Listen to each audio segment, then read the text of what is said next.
자, 안녕하십니까? 자, 오늘은 이제 169쪽 이어서 들어가겠습니다. 다음은 169쪽에 25번 보시면 다음은 가로주택 정비사업에 대한 설명이다. 옳은 거. 가로주택 정비사업에 대한 문제가 되겠습니다. 가로주택 정비조합을 설립하기 위해서 조합 설립 추진회를 구성해야 된다. 가로주택 정비사업은 작은 것이라 추진회 구성을 안 하는 예죠. 그 다음에 가로주택 정비조합의 설립인가를 신청하기 위해서 토지동 소유자 4분의 3 이상 동의와 면적 2분의 2 이상의 동의를 받아야 된다. 자, 우리 동의요건은 가로주택 정비사업만큼은 5, 4, 3, 2. 4, 3, 2, 1보다 좀 더 센 5, 4, 3, 2. 우리 법에서는 10분의 8, 3분의 2로 표현하고 있는 거. 그 다음에 3번이 가로주택 정비사업으로 건설하는 건축물의 층수는 2종 일반 주거지역에서는 15층 이하에서 시도제로 정할 수 있다. 이게 맞는 겁니다. 과거에 가로주택 정비사업에서는 7층 이하로 이렇게 통제했던 적이 있었는데 업계 요구를 받아들여서 그거는 없애고 지금은 기타 지역에서의 그냥 그 층수 제한에 따른다 이렇게 얘기를 합니다. 그 지역에서 보통 건축 제한에 따르는데 단 2종 일반에서만 지금 지문처럼 15층 이하에서 시도제로로 정해서 이제 통제할 수 있는 규정만 여기서만 이렇게 마련해놨죠. 맞습니다. 4번의 조합원은 가로구역 내 토지 등 소유자로 한다. 자, 우리 토지 등 소유가 당연 조합원이 되는 게 아니고 재건축과 가로주택 정비사업은 토지 등 소유자 중에서도 동의한 자에 한한다. 그렇게 했었죠. 동의한 자에 한한다. 그 다음에 가로주택 정비조합은 동의를 하지 아니한 토지 등 소유자 건축물에 대해서 매도 청구를 할 수 없다, 할 수 있어야 됩니다. 동의한 사람만 조합원이 되기 때문에 동의를 하지 아니한 자의 물건 취득과 관련해서 매도 청구를 할 수 있어야 되는, 그래서 3번만 맞고요. 26번의 그 정비법상 재개발 조합을 전제로 해서 재개발 조합에 대한 설명으로 틀린 거 됐는데요. 다 토지 소유권이 수인의 공유에 속하고 있다. 공유라면 항상 공유자 수가 아니고 대표자 1인을 조합원으로 보는 거 맞고요. 이 사이 자기를 위한 조합과의 계약에 대해서는 감사가 대표할 수밖에 없는 거 개발법과 같습니다. 2번은 같은 목적의 정비사업은 다른 조합의 임직원 역시 겸할 수 없죠. 원래 다른 조합은 겸할 수 있지만 같은 목적의 정비사업을 하기 때문에 이익 충돌 때문에 안 되는 개발법과 다 같은 원리들이죠. 4번에 당연 퇴임된 조합 임원이 퇴임 전에 관여한 행위는 그 효력을 잃지 않는다. 유효하다. 맞습니다. 퇴임 전에 관여한 행위는요. 5번의 조합의 이사는 해당 조합의 대의원이 될 수 없다. 될 수 있다. 조합장을 제외한 조합 임원은 대의원과 겸직금지, 대의원이 될 수 없답니다. 그래서 보통의 이사감사는 대의원이 될 수가 없고요. 조합장만 예외적으로 대의원이 될 수 있습니다. 조합장은 대의원의 의장이 되기 때문에 대의원이 자격이 있어야 회의를 주재한다면 표결에 참여할 수 있어야 되기 때문에, 그래서 조합장은 대의원이 될 수 없지만 이사감사는 대의원이 될 수 없죠. 조합장은 될 수 있지만. 그래서 5번이 틀린 겁니다. 자, 우리 27번 얘기는 정비법상 역시 재개발사업조합, 재개발조합을 전제로 해서 옳은 것은인데요. 재개발사업 추진회가 조합을 설립하려면 시도지사 인가를 받는다. 정비법에서는 인가권자가 시장군수죠. 시장소 구청장을 줄여 부르는 시장군수. 틀렸고, 조합원의 수가 50인 이상인 조합은 대의원을 두어야 한다. 100인 이상일 때 두어야 되는 필수기관이죠. 100인 이상일 때 두어야 한다. 3번의 조합원의 자격에 관한 사항에 대해서 정관 변경하고자 할 때는 총회에서 조합은 3분의 2 이상 동의를 해야 된다. 자, 우리 정관을 변경하는 총회를 할 때는 기본적으로 과반수 동의가 됩니다. 정관 변경은 과반수 동의 중에 하나인데 그 정관 변경 내용 중에서도 조합원의 자격이라든지 정비 예정 구역에 관련된 거라 조합의 돈에 관련된 거, 설계자, 시공자 이 주로 4가지, 더욱 중요한 4가지는 3분의 2 이상 동의를 받아야 되는, 그래서 예외 3번이 맞습니다. 조합원의 자격에 대한 사항이니까 3분의 2 이상 동의를 받아야 되는. 그 다음에 4번의 조합의 이사는 대의원에서 해임될 수 있다. 우리 이사감사 임원의 선임 해임, 대의원의 선임 해임까지도 정비법에서는 총회 정권사항에 들어갑니다. 그래서 대의원에서 해임할 수 없다 그래야 되고요. 조합의 이사는 대의원을 겸할 수 있다? 없다 그랬습니다. 아까 설명드린 대로. 자, 우리 28번 보시면 이거는 정비법 규정상 정비조합의 대의원에는 일정한 사항을 대행할 수 있다. 그 사이로 옳은 것은 답이 2번의 사업시행계획서. 사업시행계획서는 개발법이나 정비법이나 다 총회 정권상이 아니고 대의원회가 대행할 수 있는, 사업시행에 대한 것은 그 조합원 개개인 입장에서는 크게 중요한 게 아니기 때문에 대표적으로 둘 다 총회 대의원회가 대행할 수 있는 사항이 들어갑니다. 그런데 우리 정비법상 대의원회가 대행할 수 있는 사항은 개발법에 비해서는 시험에는 좀 덜 출제가 되는 부분이에요. 총회 정보사항이 너무 많아서. 그래서 이거는 그냥 뭐 살짝 보실 분만 보셔도 되겠습니다. 그 다음에 29번이 정비법상 정비조합의 총회에 관한 설명으로서 옳지 않은 것은 조합의 조합원으로 구성되는 총회 든다. 총회 필수기관이라는 뜻이죠. 총회를 소집하는 자는 총회 개최 7일 전까지 회의 목적 등을 정하여 조합원에게 통지해야 된다. 7일 전까지 하는 거 뭐 이걸 바꿀 수는 없을 겁니다. 그죠? 이게 대단한 숫자는 아니니까. 총회에서 의결을 할 때는 조합원의 10% 이상이 직접 출석. 이게 직접 출석 정도수입니다. 그러니까 서면에 의한 출석 말고 대리인을 통한 출석 말고 개발법은 이런 얘기 없는데 우리 정비조합에서는 조합원이 직접 출석 정도수가 있는데 10% 이상입니다. 10% 이상. 다만 4번의 창립총회처럼 중요한 총회라든지 사업시행기획사 관리처분 이 두 계획까지 해서 이 세 가지를 수립 변경하는 총회할 때는 좀 더 많이 20% 이상이 직접 출석하는 예외 규정이죠. 원칙은 3번, 거기에 대한 예외 3가지 4번 정확합니다. 이게 직접 출석 정도수 얘기고요. 5번의 의결 방법은 정관으로 정함이 원칙, 정관으로 정함이 원칙이나 사업 시행기획서 관리처분계획 수립 변경을 의결하는 총회의 경우는 조합은 과반수 출석 과반수 동의, 일반 동의가 아니고요. 조합은 과반수 동의를 받아야 됩니다. 일반 동의보다 센 과반수 동의가 바로 3가지예요. 아까 원칙적 정관 변경과 시행기획서 관리처분 요 3가지가 과반수 동의를 받아라. 제적 과반수 동의를 얘기하죠.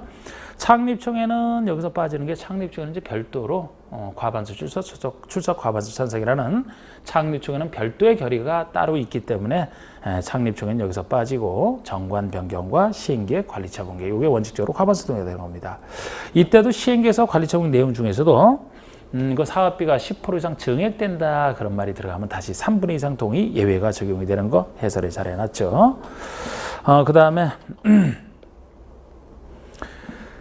바로 30번도 그렇게 잘 나오는 건 아니고 이것도 이제 조금 어렵게 낼 때 내는 건데요. 정비법상 조합은 정관을 변경해서 조합은 과반수 동의를 얻어서 시장수 인가를 받아야 된다. 정관 변경은 원칙적으로 과반수 동의를 얻어서 시장수 인가를 받는 건데요. 그 내용으로 옳지 않은 거 정관 변경은 대부분 과반수입니다. 그런데 아까 제가 얘기했던 그 3분의 2 이상 동의받는 센 것이 좀 더 정관 변경 내용 중에서도 우리 해설에 있듯이 조합원의 어떤 자격 등에 대한 거 그 다음에 정비사업 예정구역을 바꾸는 거, 조합의 어떤 비용 등에 관련된 거, 그리고 시행자, 설계자 크게 4가지 틀이라 여기서는 2번은 이제 조합의 비용 부담에 대한 거, 조합의 돈에 관련된 것이라 역시 3분의 2 이상 결의를 요한다는 점에서 답이 되는 겁니다. 그 다음에 31번의 조합에 관한 설명으로 옳은 거 뭐 작년 문제지만 전체 이거는 조금 이제 작년 문제 치고는 좀 어렵게 낸 것에 속하는데요. 사실 조합에서도 지금까지 많이 냈는데 일반적인 거 사실 맞춰주시면 되고 좀 어려운 것은 뭐 괜찮습니다. 그런데 여기서 한번 다뤄드리죠. 자, 옳은 거 찾는 건데요. 1번에 토지 등 소유자가 도시환경 정비 사업을 시행하고자 할 때는 토지 등 소유로 구성된 조합을 설립해야 된다. 자, 조합 설립 의무, 조합 설립 의무와 관련해서는 그러니까 토지 등 소유자가 사업 시행하고자 할 때 조합 설립해야 된다는 그 의무와 관련해서는 제일 잘 사는 도시환경 정비 사업에서만 능력이 있기 때문에 조합 설립 의무가 없는, 그래서 도시환경 정비 사업에서만 토지 등 소유자가 조합 설립 안 하고도 바로 시행자가 될 수 있는 그래서 도시환경 정비 사업이기 때문에 조합 설립해야 된다. 이게 틀린 겁니다. 할 의무가 없다는 거죠. 그래서 이거는 뭐 쉽게 우리가 정답 아닌 걸 알 수가 있고요. 2번에 토지 등 소유자가 100명 이하인 조합에는 2명 이하의 이사를 준다. 사실 여기서 이사 수라든지 이런 거 몇몇 가지 좀 어려운 부분을 물었기 때문에 작년 문제가 좀 평상시에 안 묻던 걸 물어서 어렵다는 건데요. 우리 이사 수까지 이게 0에 나 있는데 어떻게 하겠습니까? 이사 임기는 뭐 3년 이하에서 정하는데 그거 법에 있어도 잘 다루지 않는 부분인데, 근데 우리가 해설에 있듯이 이사 수는 최소 3명 이상이에요. 3명 이상. 조합장은 한 사람이잖아요. 이사는 3명 이상입니다. 3명 이상인데 만약에 조합원 수가 100명 넘는다. 그러면은 5명이 최소수가 돼요. 100명을 넘을 때는. 그러니까 여기는 100명을 넘지 않으니까 3명 이상으로 둬야 됩니다. 3명 이상으로. 100명을 초과하면 5명 이상이 되고요. 뭐 감사에서는 물은 적 없지만 1명에서 3명 사이에서 이렇게 정하고 있죠. 이런 걸 물었다는 점에서. 그리고 3번에 재건축 사업의 추진위원회가 주택단지가 아닌 지역에 포함된 정비구역에서 조합을 설립하고자 한다. 그럼 단지가 아닌 지역에는 토지 면적 4분의 3 이상 소유자 동의를 얻은 재건축 조합 만들 때 정비구역에서의 설립인가 동의 요건이죠. 그러면은 주택단지가 아닌 지역이죠. 주택단지가 아닌 지역이니까 그럼 4,3,3,2가 되는 거죠. 토지 소유자 4분의 3, 면적 3분의 2, 4,3,3,2가 되는 거. 자, 4번에 분양 신청을 하지 아니한 자에 대한 현금 청산 금액을 포함한 정비 사업비가 10% 이상 늘어날 때 조합은 3분의 2 이상 동의를 받아야 된다. 예를 들어 시행계획서 관리처분 내용 중에서 시행계획서 관리처분 계획을 의결하는 총회할 때는 과반수 동의를 하는데 그 내용 중에서도 사업비가 10% 이상 늘어나면 3분의 2 이상 동의가 되는 예외가 적용된다고 했는데요. 이것은 다른 건 맞았는데 분양 신청을 하지 아니한 자에 대한 현금 청산 금액을 포함한이 아니에요. 제외한 현금 청산 금액을 제외한 정비 사업비 가지고 따진다는 점에서 이것도 어렵게 낸 지문이죠. 그러니까 2번과 4번이 어렵게 낸 거예요. 보통은 그냥 정비사가 10% 이상 늘어나면 3분의 2 이상 동의를 받는 걸로도 맞거든요. 그 점이 좀 어렵고 5번의 대의원회는 임기 중 거리된 조합장을 보궐 선임할 수 없다. 이것도 까다롭게 된 거죠. 지금 이것은 원래 조합의 임원이나 대의원까지도 정비법에서는 선임하거나 해임할 때 다 총회 정권사항에 들어가기 때문에 대의원회가 대행할 수 없는 게 원칙입니다. 그런데 예를 들어 사고 등으로 이제 거리가 됐다라면은 그 거리된 자에 대한 보궐 선임은 보궐 선임에 불과하기 때문에 보통 대의원회가 대행할 수 있는 예외가 적용이 됩니다. 그러나 아무리 보궐 선임이라 하더라도 보통 이사감사나 대의원회가 아니고 조합장이라면은 조합장만큼은 대의원회가 보궐선임을 못합니다. 조합장만큼 그러니까 거리된 자에 대한 보궐선임이라 하더라도 조합장만큼은 언제나 총회에서만 한다 이렇게 보시면 돼요. 조합장이 아닌 자에 대한 보궐선임은 대의원회가 예의대로 가능한 이유는 조합장이기 때문에 안 되는 그렇게 보시면 됩니다. 그래서 조합장을 보궐선임할 수 없다니까 맞는 얘기입니다. 좀 어렵게 낸 거지만 이왕 나온 것이니까 이제 한번 이렇게 이것도 한번 봐주시고 32번이 정비법상 재건축 사업에 대한 설명으로 옳은 것을 했는데 재건축 사업에 있어서 토지 등 소유자는 정비구역에 소재한 토지 또는 건축물 소유자 또는 지상권자 재건축만 아니죠. 일정한 건축물 및 부속 토지까지 같이 가지는 사람만 됩니다. 그래서 이것이 틀렸고요. 재건축 사업은 정비구역 안에서 시행되어야 하며 정비구역 아닌 곳에서 시행될 수 없다. 재건축만 정비구역이 아닌 곳에서도 가능한 사업이 되겠습니다. 우리 아파트 연립을 20세대 이상 짓고자 할 때 말이죠. 그때는 정비구역 아닌 곳에서 가능하지 않습니까? 3번에 재건축 사업의 추진위원회가 조합을 설립하고자 하는 때는 법령상 요구되는 토지소유자 동의를 얻어서 시장군수에게 신고하라. 시장군수의 신고가 아니고 시장군수에게 인가를 받는 시장군수 인가를 받고 이제 등기를 하는 거 아닙니까? 그 다음에 4번에 거출된 매매로 인하여 조합원의 권리가 이전되어 조합원을 신규 가입시키는 경우에는 조합원의 동의 없이 시장군수에게 신고하고 변경할 수 있는 경미한 사항이 들어갑니다. 보통 제가 그 정관 변경 내용 중에서도 조합원의 어떤 자격, 탈퇴, 교체 등에 대한 사항은 기본적으로 요거 이제 총회 정권사항에서 그 3분의 2 이상 동의를 받는 거 아니겠습니까? 3분의 2 이상 동의를 받고 조합원이 변경되기 때문에 시장으로서 이제 인가를 받아야 되는데 조합원이 그 신규 가입돼서 변경되는 것을 가벼운 변경이다 그러면 그 동의 필요 없고 3분의 2 이상 동의 필요 없고 시장으로서의 신고만으로 변경할 수 있는 경미한 변경이 있는데 이 부분이 수많은 경미한 것을 일일이 다 볼 수는 없어요. 그런데 이 부분이 제가 이제 개발법에서 환지할 때도 이런 느낌을 좀 잡아드렸었는데 경미한 변경이 들어갑니다. 그러니까 조합원은 남아있고자 하는 자 어떤 남아있고자 하는 자가 있는데 문제가 생겨서 그 사람을 교체하는 것은 함부로 해서는 안 되지만 이거는 건축물이 그 구역 안에 있는 건축물이 매매가 돼서 소유자가 바뀌어서 소유자가 조합원이 되지 않습니까? 그래서 조합원의 권리가 다른 소유자에게 이전되는 것은 자연스러운 교체로 보는 거예요. 그 건물 소유자가 딱 그 부동산 소유자가 조합원이 돼야 되기 때문에 그래서 매매로 인해서 권리가 이전되는 경우는 가벼운 것으로 봐서 경미한 사항 변경에 들어가기 때문에 이 표현이 맞는 겁니다. 재건축 사업에 안전진단이 드는 비용은 시도지사가 부담한다. 재건축 안전진단이 드는 비용은 시장군수가 부담하는 게 원칙이고 요청의 경우는 요청한 자에게 부담하게 할 수 있을 뿐이죠. 시장군수가 부담하는 겁니다. 시도의사, 정비사업에서는 시도의사가 나오는 건 없죠. 작은 사업이라 시장군수입니다. 자, 이제 174쪽에서는 사업시행계획과 이제 사업시행 파트가 나옵니다. 자, 지금 하는 부분은 우리가 이제 정비사업 할 때 지금까지 시행자 파트를 했고요. 시행자로서 조합하는 것까지 했고, 시행자가 시행계획을 작성해서 여기에 대해서 시장원수의 인가를 받고 고시를 하게 됐을 때 사업시행권을 딴다 그랬죠. 사업시행권 딴 다음에는 분양에 관련된 사항을 당사자에게 통지하고 그 사실을 신문에 공고하는 분양 통지 및 공고가 나옵니다.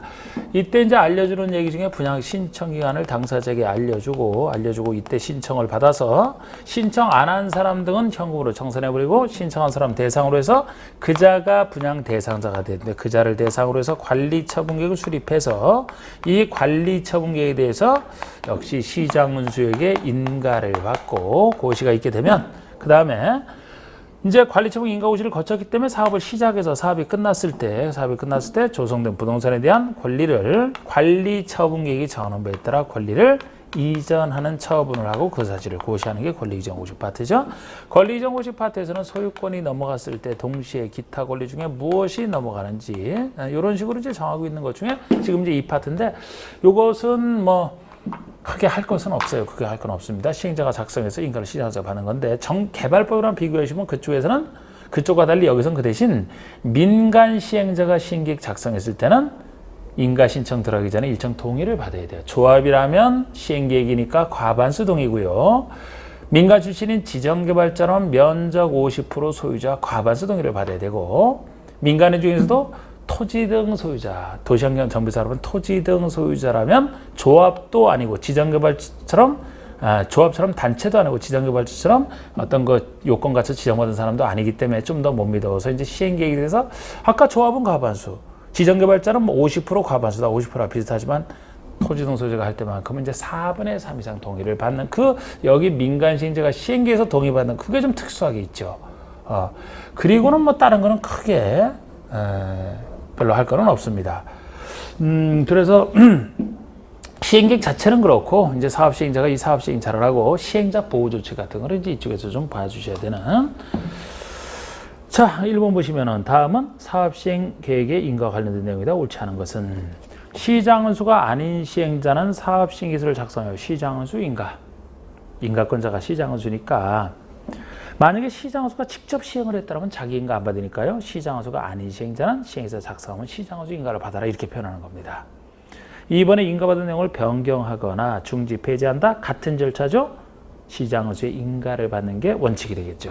그 다음에 3번의 시행자는 인가를 신청하기 전에 총회를 개최하여 조합원 동의를 얻어야 된다. 조합이라면 조합원 동의. 이 조합원 동의가 과반수 동의가 되는 거죠. 여기 안 써져 있지만 4번의 도시환경 정비사업을 토지 등 소유자가 시행하고자 할 때는 인가 신청 전에 과반수 동의가 아니고 토지 등 소유자가 할 때는 상대적으로 민간인 중에서 못 믿기 때문에 4분의 3 이상 더 센 동의를 받는 거 그거를 이제 정답화 시켰습니다. 그 다음에 5번의 시행자가 지정개발자다 그러면은 면적 50% 이상 소유자 과반수 맞고요. 자, 우리 2번은 정비법상 조합이나 토지 등 소유자의 시공자 선정에 관한 내용이다. 잘못된 것을 했는데 자, 우리 시공자 선정과 관련해서는 시공자는 직접 공사하는 시공자는 시행자가 선정을 합니다. 그래서 시행자가 선정하는데 우리 시행자 중에서 우리 공공과 민간 중에서 민간이라면 주로 조합을 얘기를 합니다만 조합 외에도 토지 등 소유자도 민간 시행자죠. 이런 민간 시행자가 민간 출신인 건설업자나 등록사업자를 시공자로 선정할 때 부정이 많아서 법에서 통제 들어가게 된 겁니다. 주로 공공이 할 때는 뭐 믿어준다는 차원이고요. 근데 이 중에서도 민간 중에서 조합은 단체고 토지공사는 단체가 아니기 때문에 단체인 조합을 좀 더 믿어주죠. 선정 시기와 방법 중에 하나를 통제하는데 먼저 선정 시기를 보시면은 조합이라면은 조합의 설립인가 받은 후에 선정하라. 이게 선정 시기가 되겠습니다. 그 얘기는 통제를 안 하겠다는 것이 나타나면서 우리 조합이 설립인가도 받기 전에 아예 조합에는 형체 자체가 없잖아요. 조합에는 말을 못하죠. 조합이 설립인가를 받고 나서 정확히는 등기를 해야 성립하지 않습니까? 근데 아직 성립이 제대로 안 돼 있어도 설립인가로 하든지 조합의 뼈대는 갖춰진 상태이기 때문에 이때 바로 선정하라는 얘기는 시기를 전혀 통제 안 하는 겁니다. 그 대신 시기에서는 토지 등 소유자를 통제한다 보시면 돼요. 또 못 믿기 때문에 우리 토지 등 소유자가 도시환경 정비 사업에서 시행자로 지정되자마자 선정하라는 게 아니고 여기서는 사업 시행 인가 후에 사업 시행 인가 후에 선정하라. 이 시기를 강력히 통제하는 겁니다. 그래서 좀 이따 보시면 이제 사업 시행 인가 고시 다음에 시공자를 선정하라 이런 걸 제가 여기 할 때 이 부분이 바로 토지 등 소유자가 할 때 얘기입니다. 의무적으로 이 사업 시행 인가 받고 선정하게 돼 있어요. 못 믿기 때문에 괜히 시행자로 지정되자마자 선정했다가 나중에 사업 시행권도 못 딸까 봐. 사업 시행권을 못 하게 되면 시공자로 선정받은 사람은 그냥 손해를 보지 않습니까? 그래서 단체도 아니다 보니까 혹시 이것도 통과 못 할까 봐 확실하게 사업 시행권 따고 나서 사업 시행 인가 받고 나서 선정하라 이렇게 보시면 돼요. 못 믿어서 시행자 지정고시호가 아니고. 그래서 요게 시기를 강력히 통제하는 거예요. 요건 시기 통제하는 그 대신 조합에서는 시기를 통제 안 하는 대신에 방법을 갖고 통제하죠. 조합의 약속이 정관인데 그죠? 정관의 정한에 따라 맡기는 게 아니고 국장이 정해주는 경쟁 입찰 방식으로만 통제하라 이렇게 이제 강력하게 방법을 통제한다는 걸 볼 수가 있어요. 시기 통제 안 하고 방법을 통제한다. 이때도 물론 조합원이 100명이야 작을 때는 이제 정관에 맡기는 예외가 적용이 됩니다만 이게 강한 통제입니다. 토지소가 한다면 시기를 통제했기 때문에 방법을 통제할 필요가 없어요. 그래서 지금 방법은 토지등소의 약속이 규약이죠. 규약이 정하는 바에 따라 하라. 이렇게 이제 자율에 맡기는. 그리고 이제 또 하나가 이건 민간인들 할 때 주로 이거 시기와 방법 구별하시면 되는 건데 공공시행자 시장운수나 주택공사 등이 예외적으로 시행자로 등장했다 믿어주기 때문에 시행자 지정고시 후에 선정하라. 시행자로 지정되기 전에 시행자도 아니니까 시기 통제 안 하고 방법 얘기도 없어. 단 시장운수 등이 했을 때는 주민대표 등이 시공자를 경쟁 입찰 방식으로 추천할 수가 있거든요. 추천해도 되고 안 해도 돼. 만약에 추천했다면 추천한 자를 시공자로 선정할 의무가 있다. 그 정도만 공공시행자는 통제 들어갑니다. 그러니까 추천한 자가 있으면 추천한 자를 시공자로 선정할 의무를 지운다는 얘기죠. 그리고 이때 만약에 민간인 시공자로 선정됐잖아. 건설업자 같은 자가 시공자로 선정되면 조합에 대해서 시공 보증서를 제출하라면 그런 얘기까지 같이 이제 시공자 선정에서 나옵니다. 그런데 이 둘 구별하는 게 이제 제일 기본이죠. 그래서 잘못된 것은인데 조합은 설립인가 받은 후에 총회에서 국장이 정해놓은 경제입찰 방법으로 이렇게 방법을 통제합니다. 건설업자 등을 시공자로 선정해야 된다. 시기 방법 정확합니다. 이번에 위 1의 경우 조합원이 100명 이하인 정비사업이다. 100명 이하라면 총회에서 정관이 정하는 바에 따라 선정할 수 있는 자율권을 주는. 3번에 도시환경 정비사업을 토지 등 소유자가 시행을 한다. 그러면은 토지 등 소유자가 할 때니까 못 믿어서 시행자 지정고시가 아니고 사업 시행 인가 받은 후 이 시기를 정확히 보세요. 맞습니다.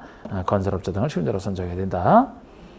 4번의 토지 등 소유자는 시공자를 국장이 정하는 경쟁 입찰 방식으로 이게 틀렸죠. 토지 등 소유자가 할 때니까 규약이 정하는 바에 따라 즉 자율에 맡긴다는 겁니다. 규약이 정하는 바에 따라서 5번의 시장원수나 공사 등의 시행자는 사업 시행자 지정 고시 후에 선정해야 된다. 자 그리고 3번은 역시 시공자 선정과 보증에 대한 내용인데 틀린 거 됐는데 아까 시공자 선정은 2번 내용 갖고 그 정도면 사실 충분합니다. 그런데 제가 여기서 1, 2번 얘기 동그라미 3번에 1번은 시장운수나 공사 등 신탁업자가 시행할 때 주민대표이나 토지소유자 전체에는 경쟁입찰 방식에 따라 시공자를 추천할 수 있고요. 시장운수 등이 할 때 맞고 2번에 위 1의 경우 시행자는 추천한 자를 시공자로 선정할 수 있다. 할 수 있다가 되는 거예요. 선정할 수 있다가 아니고 선정하여야 한답니다. 시장운수는 마음에 드는 사람이 있어도 주민대표 등이 만약에 추천했다면 추천한 자를 시공자로 선정할 의무가 있다는 겁니다. 그래서 2번이 이제 틀린 것이고 3번의 시행자는 시공자와 공사에 대한 계획을 체결할 때는 기존업체에서 철거 공사에 관한 사항을 포함한 이런 얘기도 있어요. 시공자가 공사계획을 체결하면 시공자가 공사하기 전에 기존건축을 철거부터 해야 되기 때문에 그 사항을 꼭 포함시켜서 한 사람이 철거하고 시공할 수 있게 하겠다는 겁니다. 그 다음에 조합이 시장운수나 공사 등이 아닌 자를 시공자로 선정했다. 즉 민간인인 건설업자나 등록자를 시공자로 선정했다면 시공자는 민간이니까 제대로 시공 못할까 봐 시공보증서를 조합에 제출해야 된다. 5번에 구체적으로 얼마나 시공 보증하는지는 읽어보실 분 읽어보시면 되고요. 그 정도. 그 다음에 4번 문제 보시면 정비사업의 시행자는 일정한 경우에 철거민 등에 대해서 임시 수용소를 설치할 의무를 가진다. 이에 대한 설명으로서 옳지 않은 거. 이게 이제 시행자의 임시 수용소 등 설치 의무에 관련된 얘기인데, 우리 정비사업을 할 때 사업하는 동안에 그곳에 있는 사람들은 이제 내보내야 되거든요. 내보내고 나서 공사를 시작해서 끝냅니다. 근데 그곳에 있는 사람들이 이제 나갈 때 스스로 살 곳을 공사하는 동안에 살 곳을 마련할 능력이 되면 좋은데, 그렇지 않은 경우 있잖아. 그럼 그렇지 않은 경우에도 시행자가 그 사람들이 사업하는 동안에 살 수 있는 그런 시설을 갖춰주라는 얘기입니다. 이게 임시시설 설치 의무에 대한 얘기인데, 6가지 정비사업 중에서 2사업만 해당이 돼요. 제일 힘들게 사는 게 주거환경 개선 사업, 그 다음에 힘들게 사는 게 주택 재개발, 이 2사업에서만. 이 2사업에서 철거민이 생기면은 살 곳을 시행자가 마련해 주라는 취지가 되겠습니다.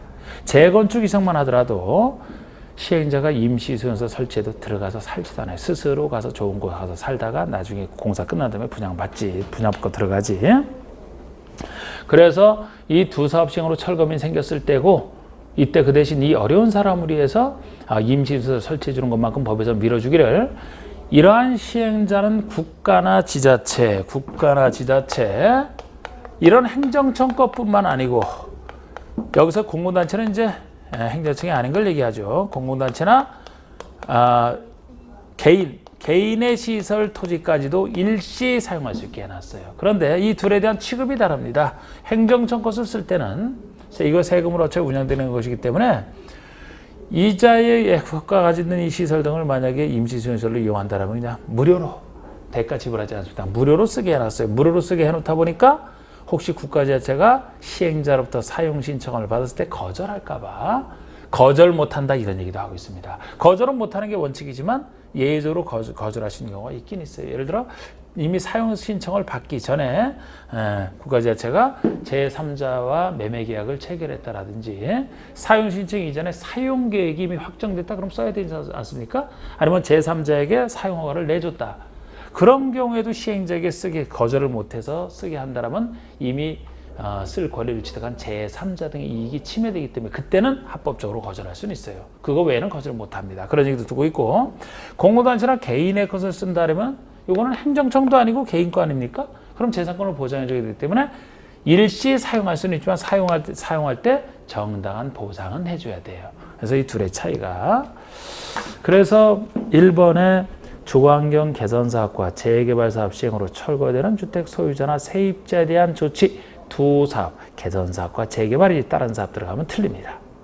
이번에 시행자는 임시수용소에서 필요한 때는 지자체나 그 밖에 공공단체나 개인의 시설 토지까지도 국가 지자체 다 일시 사용할 수 있어요. 공사하는 동안 쓰면 되니까 일시 사용권이죠. 그런데 3번에 국가 지자체나 공공단체 시설 토지를 일시 사용할 때는 사용료 대부분은 면제, 공공단체가 들어가서 틀렸습니다. 국가 지자체 것을 쓸 때만 면제지, 여기선 공공단체만 하더라도 세금으로 운영되는 행정청 아닌 것이고 세금으로 운영되는 거 아니고 독자적 재정을 갖고 하기 때문에 손실보상을 해줘야 됩니다. 보상을 해줘야 돼요, 이때는. 그래서 그게 들어가서 틀렸고, 4번에 개인의 시세나 토지를 일시 사용함으로써 손실을 받은 자가 있으면 시행자는 손실을 보상해줘야, 정당한 손실을 보상해줘야 되는데, 공공단체나 개인의 것, 이것이 손실보상 주체가 되기 때문에 3번은 틀린 겁니다. 그리고 5번의 시행자로부터 사용 신청을 받은 경우에 그 건축물에 대해서 이미 제3자에게 사용허가를 한 경우에는 거절할 수 있는 예외 규정이죠. 제3자에게 쓰게 해야 되기 때문에. 그 다음에 5번에서는 정비사업에 있어서 사업시행자의 사업시행에 대한 설명이다. 가장 바르지 못한 것을 했는데, 주거환경 개선사업, 달동네 주거환경 개선사업에 따른 건축허가를 받는 때와 부동산 등기를 하는 때는 주택도시기금법상 국민주택채권 매입 의무가 없다. 보통 각종 허가나 등기 등을 할 때는 국민주택채권을 사야 됩니다. 매입 의무가 있어서 이 국민주택채권 가지고 주택도시기금의 재원을 마련해서 서민들을 위해서 주택 마련해서 쓰겠다는 거죠. 그런데 지금 1번처럼 주거환경 개선 사업에 따라 그렇게 됐을 때는 매입 의무가 없다는 게 맞는 겁니다. 여기서는 이제 개선 사업에 대한 특례로 보시면 돼요. 제가 예외는 이제 재건축이 제일 많이 예외 나오지만 이거는 주거환경 개선 사업 달동네에 대한 예외가 되겠습니다. 왜냐하면은 개선 사업은 이 사람들이 이제 나무리에서 어려운 사람 도와줄 사람이 아니고 도움을 받을 사람이라는 거죠. 그래서 개선 사업에서는 국민재채권 매입 의무가 없다는 겁니다. 안 사도 돼요. 그 다음에 2번 정비사업 시행으로 인하여 임대료, 지료, 기타 사유료가 불합리하게 된 경우 당사자는 장려대에서 그 증감을 임대료 증감을 청구할 수 있다. 없습니다. 여러분 개발법과 정비법 비슷하다고 했는데 이게 차이점 중에 하나예요. 우리가 새로운 땅에 가서 이제 권리를 행사하게 되면은 개발법에서는 두 가지 권리를 인정하지 않습니까? 임대료 증감 청구와 권리 포기 계약 해지 둘 다 인정하죠. 그래서 새로운 땅에 가서 이제 했을 때 권리 조정으로 해서 임대료 증감 청구로 인정하고 아예 목적 달성이 불가능하다라면 권리 포기 계약 해지를 인정을 했습니다. 그 대신 권리 포기 계약 해지했을 때는 이제 손실 보상을 인정을 했고요. 그런데 정비법에서는 비슷한 얘기가 여기서는 계약 해지권만 있어요. 목적 달성 불가능할 때 해지할 수 있다. 이건 해지권만 있습니다. 해지권만 있고 임대료 증감 청구 없다라는 게 개발법과의 차이예요. 개발법에서는 환지를 줄 때 하지 않습니까? 땅을 줄 때. 그러니까 뭐 임대료 증감 청구를 해결할 수 있지만 정비법에서는 기존 건축물을 완전히 철거하는 걸 전제로 해서 새 건물을 짓기 때문에 전면 철거를 원칙으로 하기 때문에 대부분은 임대차 등의 목적 달성이 불가능한 경우밖에 거의 없어요. 임대료 증감 청구를 해결하는 건 거의 없습니다. 그래서 아예 임대료 증감 청구는 없다는 게 차이점이고요. 계약 해지권, 손실보상이 안 될 때 해지권의 원리는 똑같아요. 금전의 반환 청구권을 시행자에게 청구하시고 시행자는 소유주에게 구상하는 이런 구조. 그래서 2번은 일단 틀린 겁니다. 임대료 증감 청구가 개발법과 달리 정비법에서는 없다. 3번은 계약을 해지한 자는 계약 해지권은 존재하죠. 그래서 금전의 반환 청구권을 시행자에게 행사할 수 있다. 이때 금전을 지급한 시행자는 소유자에게 구상할 수 있어야 되고요. 4번의 가로주택 정비사업의 시행자에게는 수용사용권이 없다. 자, 우리 정비사업에서도 수용사용권은 인정을 합니다. 도시군기획사업 세 가지 중에 하나에 속하게 되면. 그런데 공공이든 민간이든 시행자라면 할 수 있지만 정비사업 중에서 가로주택 정비사업만 아예 수용사용권이 없다라는 거. 가로주택 정비사업은 가로구에 있는 주택을 간단하게 정비하는 것이라 이거를 뭐 새로운 땅을 수용해야 될 그럴 필요성까지 그렇게 거창하게 나가는 건 아니라는 거죠. 그래서 가로주택 정비사업은 아예 없고 재건축은 긴급한 경우만 인정이 되고 나머지 사업은 이제 나머지 인정하는 사업에서는 공유든 민간이든 다 된다는 거죠. 자, 그래서 없는 예로서 그냥 가로주택 정비사업 이 정도. 5번의 대전어주로 현물 보상할 때는 공토법 규정 사전 보상에 불구하고 준공인가 이후에 현물 보상할 수 있다. 원래 수용할 때는 사전에 현금으로 먼저 보상을 하고 취득하는 게 원칙이지만 물건으로서 보상한다. 현금이 아니고 물건, 토지나 건축물로 보상한다라면 먼저 취득한 상태에서 공사 끝내고서 줘야 될 거 아닙니까? 그래서 사전 현금 보상에 대한 예로서 현물 보상을 한다면 준공인가 받고 나서 먼저 취득했다가 준공인가 받고 나서 사후에 현물 보상할 수 있는 예외 규정이죠. 맞습니다.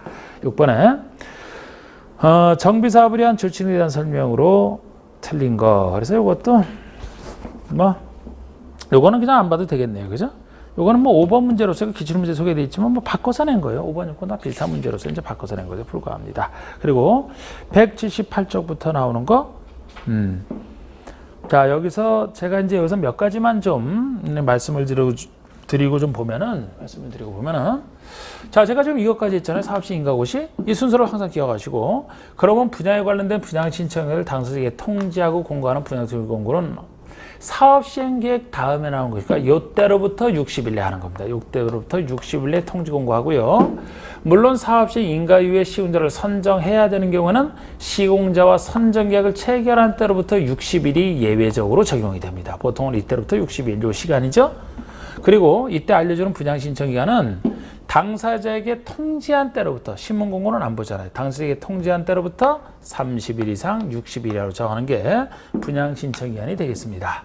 이거 20일 연장할 수는 있습니다만 이때 신청을 받는데 신청 안 한 사람 포함해서 분양 안 받을 사람 3사람이 있어요. 분양 안 받을 사람 3사람. 신청에 따른 신청을 안 한 자, 신청은 했지만 기간 끝나기 전에 철회할 수 있죠. 철회한 자, 철회도 안 했지만 관리청기 인가 과정에서 자격 없다고 제외되는 자까지 있어요. 이 3사람에 대해서는 분양 안 받을 사람이니까 현금 청산을 해야 되는데 이 현금 청산 시기는 셋 중에서 제일 마지막에 안 받는 때로 통일을 했습니다. 신청이 끝날 때가 아니고 관리처분 인가관에서 제외되는 자가 마지막에 안 받은 자니까 이 마지막 안 받는 관리처분객 인가일 다음 날로부터 90일 내에 관리처분객 인가일 다음 날로부터 90일 내에 현금 청산하라 이렇게 되어 있습니다. 분양 안 받을 사람 세 사람은요. 관리처분객 인가일 다음 날로부터 90일 내에 현금 청산이 되겠습니다. 그리고 신청한 사람 대상으로 해서 관리처분계획 수립하기 때문에 우리 관리처분계획은 언제 수립하느냐? 분양 신청인이 종료된 때 요거를 만드는 거예요. 그 전에는 못 만들어요. 끝난 때 요거를 만들어서 시장으로서 인가를 받는 건데 우리 이 관리처분계획 내용은 환지계획 내용과 비슷하죠. 차이점은 이제 환지와 달리 여기는 분양 대상제별로 만든다는 거 아니겠습니까? 그런데 우리 관리처분 내용이 비슷하기 때문에 그렇게 보시면 되는데 이 중에서 두 가지만 확실하게 구별하는 거는 꼭 필요하죠. 우리 관리처분 내용 중에서 두 가지 기준식이 구별하는 거. 이 내용 중에서 기술적 부분인 분양 설계에 대한 부분은 설계는 기술적 부분이나 최신 시점. 아까 이것은 신청인이 끝내야만 된다 그랬죠? 분양 신청인이 만료된 날을 기준으로 해서 분양 설계는 합니다만 이 내용 중에 종전의 토지나 건축물에 대한 가격 평가 시기는 돈이 왔다 갔다 하는 문제이기 때문에 신청기한이 끝난 때가 아니고 객관적인 때를 잡았어요. 사업 시행권을 따는 사업 시행 인가고시가 있을 때 이때 종전의 토지나 건축물에 대한 평가 기준 시기로 잡습니다. 사업시행 인가, 행정청이 시장호수가 인간해 주는 것은 당사자 이익과 관련 없잖아. 그죠? 하여튼 관리처분 내용 중에서 종전의 토지나 건축물에 대한 평가 시기는 사업시행 인가고시를 기준으로 한다는 겁니다. 이때 기준으로 하는데 이거 전에 혹시 건물이 철거됐다. 이거 전에 오다가 건물이 보통 건물 철거는 관리처분계 인가고시 효과로서 건물 철거 들어가거든요. 아니 건물을 관리처분 인가 다음에 공사를 시작한다 그랬어요. 공사를 시작한다는 것은 기존철 철거부터 시작을 해서 철거하고 나서 새 공사하는 거죠. 새 건물 짓는 거 아닙니까? 그래서 보통은 관리처분계 인가고시 효과로서 기존철 철거를 이때부터 하는 거예요. 그런데 뭐 붕괴 우려가 있다. 폐공가 밀조로 우범지대가 그래서 미리 철거할 수 있는 경우가 있습니다.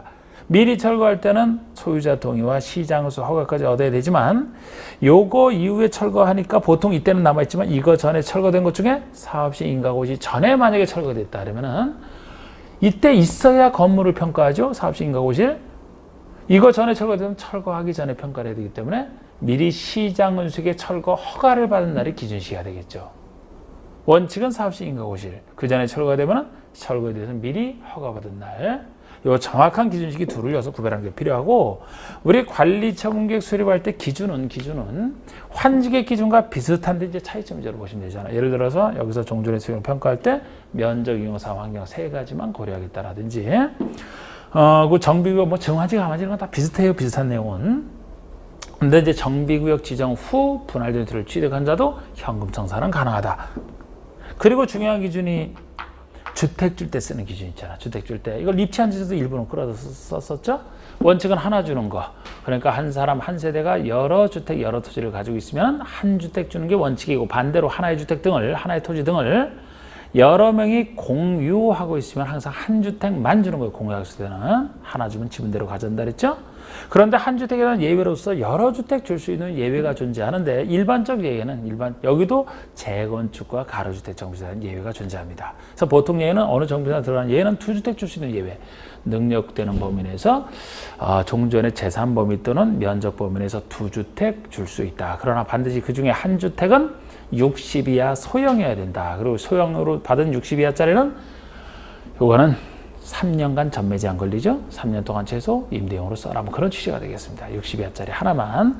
그리고 재건축에 대한 예의다 그러면은 재건축이 수도권의 과밀역적 원역 안에 있느냐 아니냐를 따져서 만약에 수도권의 과밀역적 원역이 아닌 곳 보통의 지방이면은 소유한 주택 수만큼 재건축해서 다 줄 수가 있죠. 근데 수도권의 과밀역적 원역에 존재하면서 투기과일지구가 아닌 곳이면 세 주택이 한도입니다. 그러면 과밀역적 원역이면서 투기과일지구인 곳이라면 원칙으로 돌아가서 이제 그게 한 주택이 되겠죠. 재건축과 관련해서는요. 그러면 소유한 주택 수만큼 줄 수 있다면 근로소득, 기숙사 용도, 공공이 시행자라면 이건 이제 입치한 지할지도 했던 얘기고 그리고 가로주택 정비사업은 규모 가격 상관없이 세 주택까지 가능하다는 점에서 그것도 가로주택 정비사업에 혜택이 되겠습니다. 그리고 그 다음에 공사를 시작해서 끝난다. 그럼 관리청은 인가를 받죠? 인가를 받기 때문에 효과로서 기존건축 철거 아까 말씀드렸던 게 있고 또 하나는 공사랑 관련된 효과로 생각하시면 돼요. 사용수익이 금지되는 기간이 있거든요. 사용수익 금지. 사용 수익이 금지되는 기간. 사용 수익이 금지되는 기간. 아니 공사를 한다면 소유자가 자기 소유물에 대해서 사용 수익하게 하면 안 되죠. 금지시키고 내보내야 공사할 수 있으니까 언제부터 언제까지 금지가 되느냐? 그림상 이때로부터 이때까지. 관리청의 인가고시가 있으면 저절로 금지가 돼서 소유권 이전 고시가 있는 날까지예요. 소유권이 넘어서 동시에 넘어가니까 소유권 이전 고시 1까지입니다. 소유권 이전 고시 다음 날이 되면 소유권에 따라서 사용수익을 시작하기 때문에 그 직전까지 최대한 금지되다 보시면 돼요. 그리고 또 하나가 임대차 등의 여러 가지 계약 기간을 보장해주는 규정을 적용을 안 하는 시기가 관리청의 인가를 받았을 때예요. 관리청의 인가를 받게 되면은 그 기간 보장을 안 해줘야 그 사람들 당신 임대기간 끝났으니까 나가세요 하고 내보내고 사업을 할 수 있기 때문에 그 세 가지가 대표적인 관리청의 인가고시 효과가 되겠습니다. 그리고 공사에서 끝났다 그러면 이제 준공인가 공사완료 고시를 거친 후에 관리 이전 고시를 하게 돼 있는데 관리 이전 고시 파트에는 소유권 넘어갔을 때 동시에 기타 관련 무엇이 넘어가는지를 정하고 있는. 자, 우리 소유권이 넘어가는 시기는 시장운수익의 공사완료 고시가 있다. 공사완료 고시를 받아도 다 끝났죠? 그럼 지체 없이 대지 확정 측량을 하고 측량된 결과에 따라 토지를 분할하고 분할했으면 관리청에서 정한 사항을 소유자에게 통지하고 소유권을 이전합니다. 이전했을 때 그 사실을 고시하면 이전 고시가 되고 소유권 이전 고시 다음 날. 그래서 이 관리처분계획상 종전의 토지나 건축물에 대해서 이 땅을 새로운 토지나 건축물을 주기로 했다. 그러면은 먼저 우리 정비법에서는 소유권이 넘어가는 거, 아까 시기했죠? 절차를 순서대로 봤는데 정확하게는 소유권 이전 고시 다음 날 넘어간다. 개발법과 원리는 똑같은 거예요. 용어가 다를 뿐이지. 개발법에서는 환지 처분 공고 다음 날, 여기서는 소유권 이전 고시 다음 날 같은 얘기 아닙니까?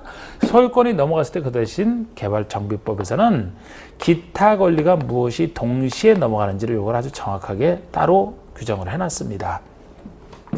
우리 개발법에서는 넘어가지 않는 거, 존속하는 거, 소멸하는 거 두 가지 빼고 나머지 넘어간다 주의했는데 여기서는 넘어가는 걸 적극적으로 정해놔서 여기 종전의 토지에 존재하는 권리 중에서 여러 가지 등기된 권리가 넘어간다. 동시에. 그리고 등기 안 된 것처럼 주택임대차 보호법상, 주임법상 대항력을 갖춘 임차권, 요거까지만 넘어갑니다. 나머지는 다 안 넘어가요. 그래서 안 넘어가는 예로서 보통의 임차권, 그냥 채권자로 제가 표시해놨지만 그냥 보통의 임차권을 얘기해요. 우리 임차권이라면 등기되면 등기되는 권리로서 아니면 등기 안 돼도 대항력을 갖춰야 넘어간다 그랬죠. 그도 저도 하는 임차권 안 넘어갑니다. 그 다음에 지역권은 등기되는 권리지만 성질상 안 넘어가죠. 요역지만으로 해서 존재하기 때문에 유치권, 질권은 물권이지만 안 넘어갑니다. 여기 등기되는 권리도 아니고 대항력을 갖춘 것도 아니잖아요. 어디에도 안 속하니까 대표적으로 넘어가는 거, 안 넘어가는 거. 그리고 청산한다? 개발과 거의 같은 얘기로 보시면 돼요. 사후조차로 등기하는 거? 이것도 거의 같습니다. 약간 정부가 좀 더 세게 돼 있을 뿐이고 그건 문제 풀면서 그대로 하겠습니다. 그러면 지금 쭉 한번 훑어드렸는데 이 178쪽에 1번 보시면 정비법상 분양신청 및 관리처분기에 대한 설명이다. 옳지 않은 설명을 했는데 1번의 시행자는 계략적 부담금 내용 및 분양신청기간 등을 관리처분계획 인가고시가 있은 때로부터 60일 내에 토지소유자에게 통지하라. 관리처분계획 인가고시가 있은 때로부터 60일 그래서 틀린 거죠. 사업시행 인가고시가 있은 때로부터 60일 있잖아. 요거 다음에 나오는 얘기지 요거 다음에 나오는 얘기가 아니라 어느 때로부터 그게 틀린 겁니다. 2번에 분양신청이 하는 통지를 한 때로부터 30일 이상 60일 내로 하라. 통지한 때로부터 20일 연장. 3번에 분양을 받고자 하는 신차는 신청기한 내 신청해야 되는 거 당연한 얘기고 4번에 우편 방법으로 만약에 신청을 한다 그러면 그 분양신청기한 내에 발송된 것임을 증명하면 됩니다. 그 다음에 5번의 시행자는 분양신청이 종료된 때는 분양신청의 현황을 기초로 관리처분계획을 수립하라. 관리처분계획 수립 시기죠.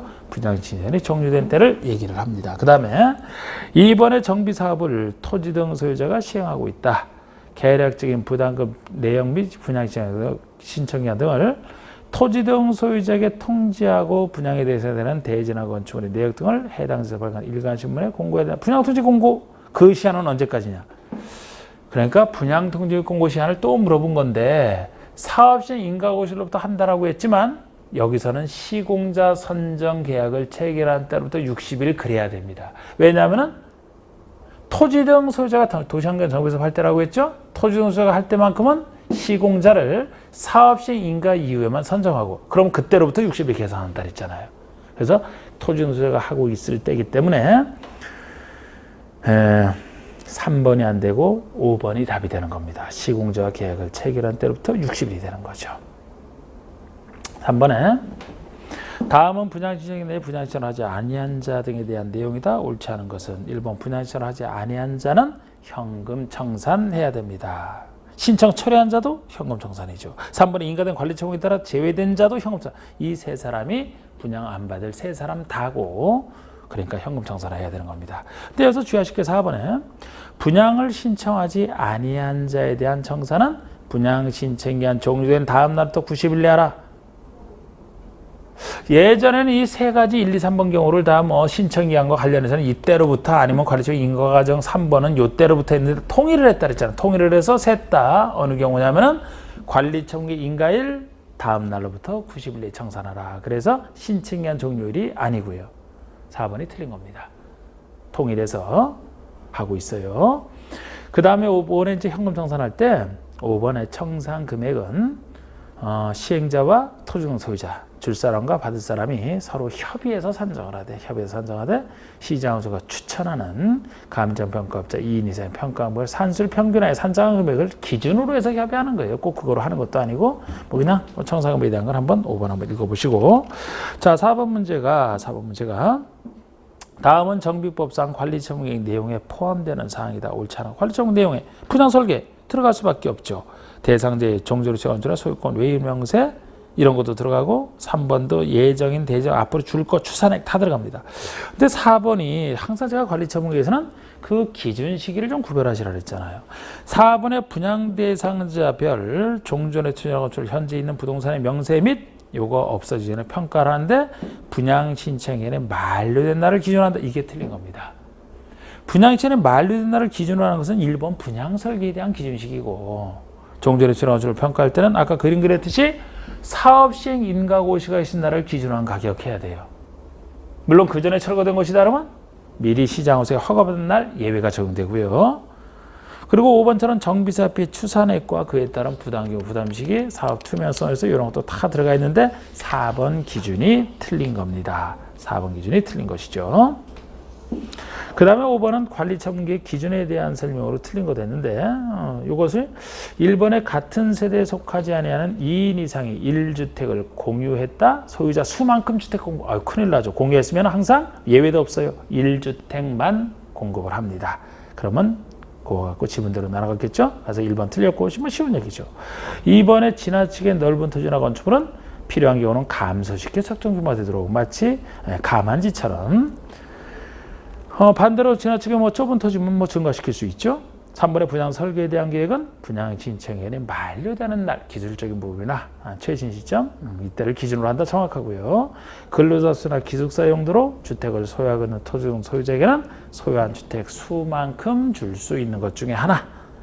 너무 좁은 토지나 건축물이나 너무 작은 것은 아까 늘려줄 수도 있지만 현금 청산도 가능하죠. 환지 부지정처럼. 그리고 또 하나 정비구역 지정 후 분할도시를 취득한 자도 현금 청산할 수 있다. 그 내용이 되겠습니다. 자, 일단 10분 쉰 다음에 진행을 하겠습니다.